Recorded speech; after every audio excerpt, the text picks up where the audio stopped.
పేరేంటంటే నమ్మక ద్రోహం అనే కథ అన్నమాట. అయితే ఒక గ్రామంలో పద్మ, నాగయ్య అనే ఇద్దరు భార్యాభర్తలు ఇద్దరు ఉండేవాళ్ళు అనమాట. కానీ వాళ్ళిద్దరూ కొయ్యి బొమ్మలు, చెక్క బొమ్మలు అన్నీ తయారు చేసి భార్యాభర్తలు ఇద్దరు అమ్ముకుంటూ అలా జీవిస్తూ ఉండేవాళ్ళు అనమాట. అయితే భర్త ఏం చేస్తాడంటే వేరే గ్రామానికి అమ్ముకొస్తాను నేను పద్మ, నువ్వు ఇక్కడ అమ్మేసేయి అని చెప్పేసి సరేలేండి అని చెప్పేసి ఈమె ఒక వెళ్ళిద్ది, అతను ఒక వెళ్ళి వెళ్తారనమాట. పక్క గ్రామానికి వెళ్ళి అమ్ముతూ ఉండగా అతనికి బాగా దాహం వేసిద్ది అనమాట. సరే అయ్యో నాకు దాహం వేస్తుంది, ఏం చేయాలో అర్థం కావట్లేదే. సరే అక్కడ ఇల్లు ఒకటి కనిపిస్తుంది, అక్కడికి వెళ్ళి వాటర్ అడుగుదామని అక్కడికి వెళ్ళి నాయన నాకు కొంచెం దాహం అవుతుంది ఇస్తావా అని అడిగితే దాహం లేదు, నీళ్లు లేవు, ఏమీ లేదు, మేమే నీళ్లు పక్క గ్రామం నుంచి తెచ్చుకుంటున్నాం, నీకు అక్కడ ఇస్తాం మేము నీళ్ళని అతను కసురుకుంటాడనమాట.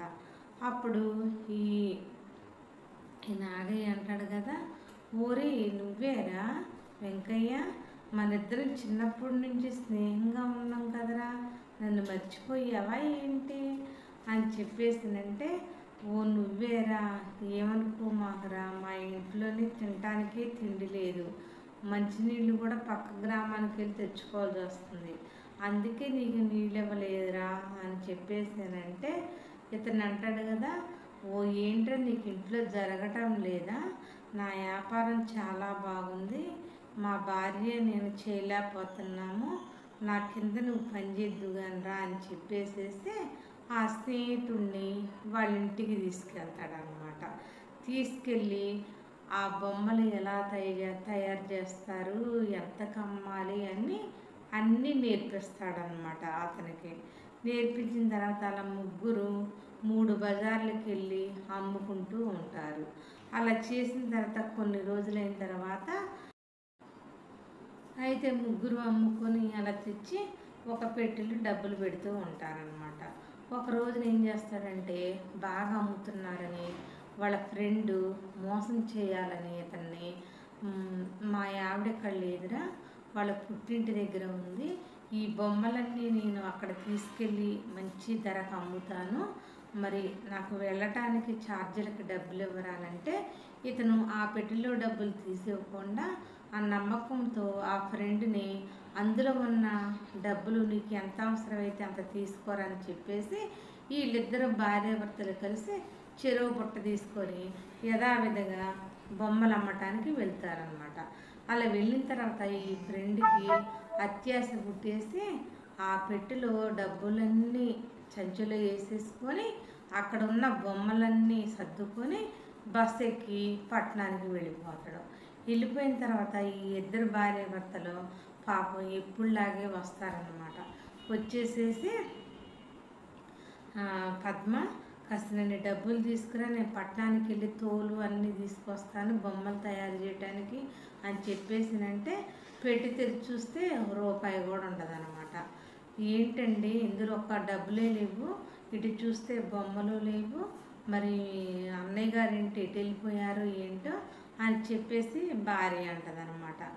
అతను అంటాడు కదా, ఫ్రెండ్ మీద దొంగతనం మాకు నా ఫ్రెండ్ అలాంటి వాడు కాదని అంటే, అదేంటండి అక్కడ అంత అర్థం అవుతుంటే మీ ఫ్రెండు నిన్ను మోసం చేశాడు, నమ్మకం ద్రోహం చేశాడు, అక్కడ ఉన్న డబ్బు ఇక్కడ ఉన్న బొమ్మలు అన్నీ పట్టుకొని పోయాడు, మీకు అర్థం కావట్లేదా అంటే అతని భర్త ఆలోచిస్తూ నిజంగానే నా ఫ్రెండ్ నన్ను నమ్మక ద్రోహం చేసిండు, వాడికి తినటానికి జరగటం లేదంటే నమ్మకంతో వాడిని తీసుకొచ్చి పనంతా నేర్పించి అన్నీ చేస్తే ఇంత మోసం చేస్తాడు అనుకోలేదు పద్మ, అందుకే ఎవరిని చేరదీయకూడదు మనం అని చెప్పేసి అప్పుడు భర్త భార్యతో అన్న తర్వాత సరే ఇద్దరు అనుకుంటారు, ఇప్పుడు ఏం చేయాలండి, మనం బొమ్మలు తయారు చేద్దామంటే ఏమీ లేవు, ఏం చేయాలి, రూపాయి లేదు చేతిలో, అన్నీ నీ ఫ్రెండ్ ఎత్తుకుపోయాడు అని చెప్పేసి అన్నాక అప్పుడు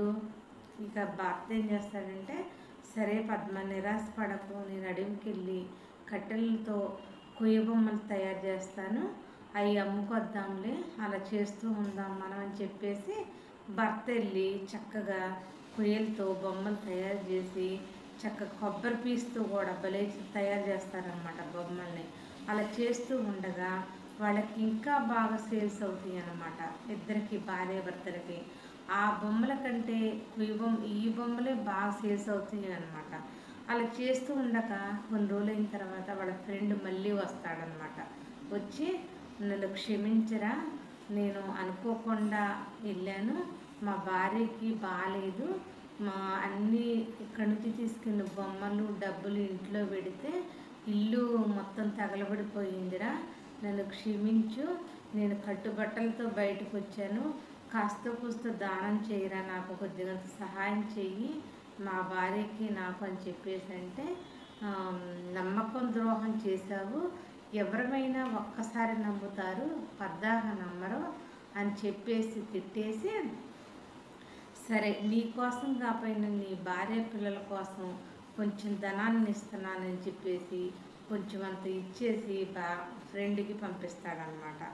అప్పుడు ఫ్రెండ్ సిగ్గుతో తల ఉంచుకొని అతను చేసేది తప్పు, నాది తప్పైందని చెప్పేసి ఆ ఇచ్చిన ధనాన్ని తీసుకొని వెళ్ళిపోతాడనమాట. ఈ మధ్యలోకి రావద్దని ఫ్రెండ్ మంచిగా వార్నింగ్ ఇస్తాడనమాట. సరేనని చెప్పేసి వచ్చింది జాలని తీసుకుని వెళ్ళిపోతారు. ఇద్దరు భార్యాభర్తలు ఆ బొమ్మలు నమ్ముకుంటూ అంచెలంచెలుగా ఎదిగి బాగా ధనవంతులు అవుతారన్నమాట. అలా కష్టపడి పని చేసుకొని జీవిస్తూ ఉంటారన్నమాట.